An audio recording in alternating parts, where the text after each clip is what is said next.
तर पहा आज आनंददायी शनिवार या उपक्रमामध्ये आज आपण या ठिकाणी कोण बनेगा शंभरपती हा उपक्रम घेणार आहोत।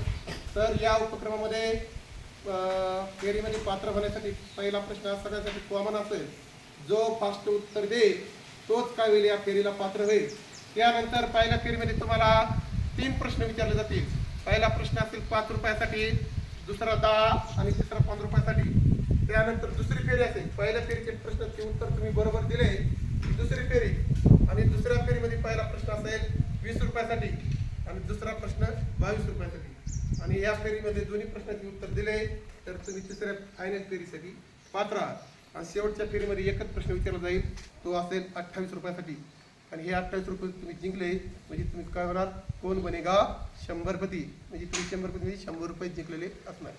तर पहा आता मुलांना, पहिला प्रश्न हा सर्वांसाठी कॉमन आहे, तर तुम्ही तयार आहात का? आता पहिला प्रश्न मी सगळ्यांसाठी कॉमन विचारतो, पाहू या प्रश्नाचं उत्तर कोण फास्ट देईल। भीमा नदीचे उगमस्थान कोणते? सांगा, भीमा नदीचे उगमस्थान कोणते? शंकर या प्रश्नाचं उत्तर बरोबर दिलेलं आहे आणि रितेश या फेरीसाठी पात्र झालेलं आहे। रितेश समोर ये,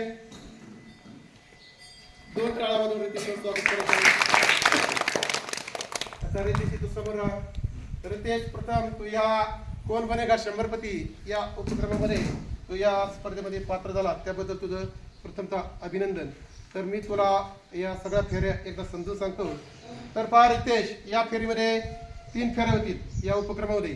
पहिल्या फेरीमध्ये 3 प्रश्न विचारले जातील। जो पहिला प्रश्न असेल 5 रुपयासाठी, दुसरा 10 रुपयासाठी आणि तिसरा 15 रुपयासाठी।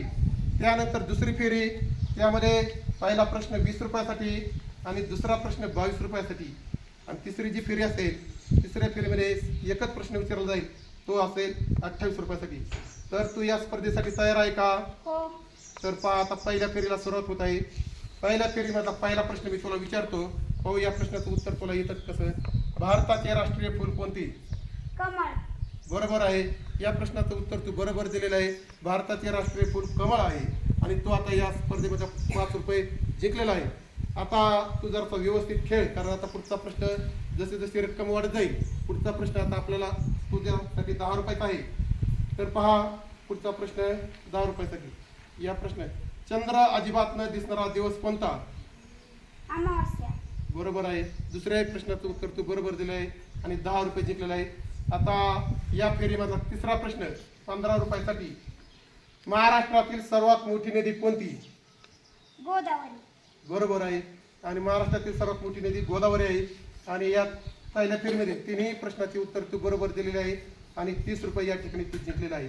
आता दुसरी फेरी होती, बस दुसऱ्या फेरीमध्ये जर दोन्ही प्रश्नाचे उत्तर